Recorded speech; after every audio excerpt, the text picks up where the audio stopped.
राधे राधे भक्तों, आज हम आपको माघ मास महात्म द्वितीय अध्याय की कथा सुना रहे हैं। पिछले अध्याय में हमने आपको सुनाया था कि भगवान शंकर जी माता पार्वती को माघ मास की कथा सुनाते हुए राजा दिलीप का प्रसंग सुना रहे थे कि किस प्रकार से राजा दिलीप वन्य पशुओं का शिकार करते हुए महर्षि वैखानस से मिले। अब आगे सुनते हैं। भगवान शंकर ने पार्वती जी से कहा, हे देवी पार्वती, महर्षि वैखानस के वचन सुनकर महाराजा दिलीप ने नतमस्तक होकर निवेदन किया, हे प्रभु, मुझे माघ मास का मातम विधान तथा इसके फल का ज्ञान नहीं है और जीव हिंसा के पाप का भी ज्ञान नहीं है। इस विषय में विस्तार पूर्वक बतलाकर आप मुझे ज्ञान कराने की कृपा करें।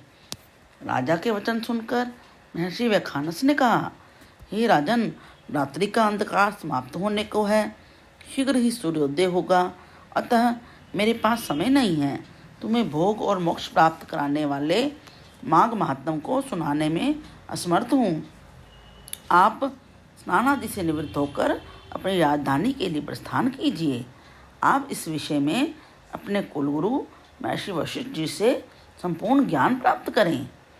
राजा ने मरे हुए सूअरों को सरोवर के समीप ही फिकवा दिया और फिर समस्त सहयोगियों सहित सरोवर में स्नान कर अपनी राजधानी के लिए प्रस्थान किया। दूसरे दिन प्रातःकाल महाराज दिलीप ने अपने मंत्रियों सहित महर्षि वशिष्ठ जी के आश्रम में पहुंचकर महर्षि को श्रद्धा सहित नमस्कार किया। महाराज दिलीप ने हाथ जोड़कर महर्षि वशिष्ठ जी से निवेदन किया, हे प्रभु, आपने मुझे राजनीति तथा दंड नीति की शिक्षा दी है। भगवान विष्णु की भक्ति के संबंध में भी मैं आपसे ज्ञान प्राप्त कर चुका हूँ। मेरा आपसे विनम्र निवेदन है कि आप आज मुझे माघ मास के मातम तथा इस व्रत के संपूर्ण वृत्तांत को समझाएं। राजा के प्रश्न को सुनकर महर्षि वशिष्ठ ने कहा, हे राजन, आपने बड़ा ही उत्तम तथा उपयोगी प्रश्न किया है। भगवान विष्णु में आपकी अटल श्रद्धा और भक्ति देखकर आपको माघ मास के मातम की कथा सुनाता हूँ। इस महान पुण्य कथा के श्रवण मात्र से ही मनुष्य के संपूर्ण पाप नष्ट हो जाते हैं।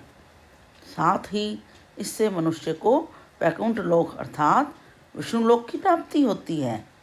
आप सावधान होकर इस माघ मास के मातम का भक्ति भाव सहित श्रवण कीजिए।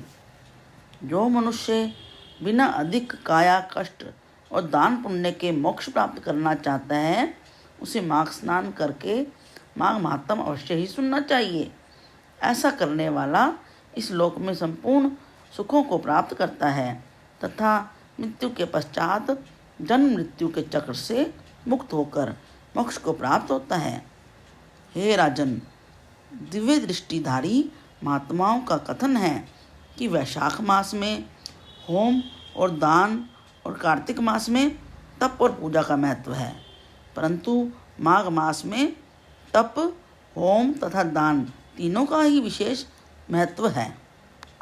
यही कारण है कि परम कल्याणकारी यह माघ मास है। जो माघ स्नान करता है और इस मातम को पढ़ता अथवा सुनता है, वह अवश्य मोक्ष को प्राप्त करता है।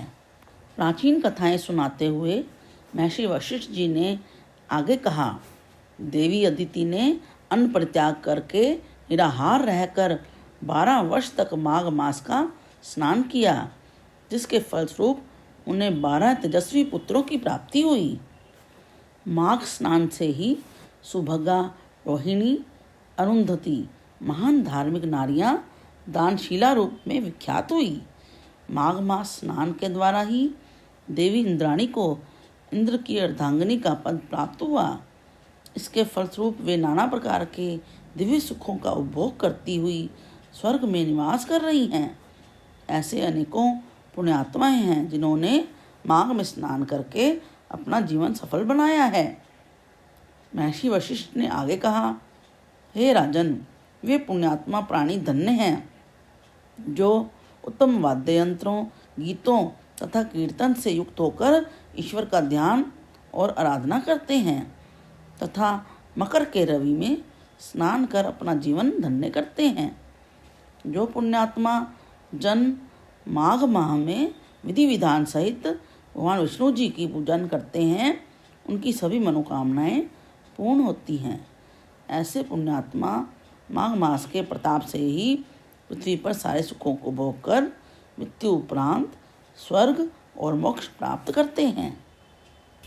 माघ मास में दान की महिमा बताते हुए वशिष्ठ जी ने कहा, हे राजन, माघ मास में उत्तम दुधारू गौ का दान करने वाले मनुष्य गौ के रोमकूपों की संख्या के बराबर सहस्त्र वर्षों तक स्वर्ग में निवास करते हैं।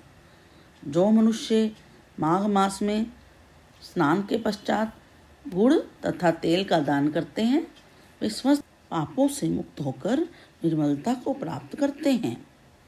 माघ मास में तिलों का दान विशेष महत्वपूर्ण है तथा पापनाशक भी है, अतः प्रयास करके तिलों का दान अवश्य करना चाहिए। माघ मास में स्नान के पश्चात ब्राह्मणों को भोजन कराने वाला मनुष्य अपने पितरों को तृप्त करके निश्चित रूप से विष्णु लोक का अधिकारी बनता है।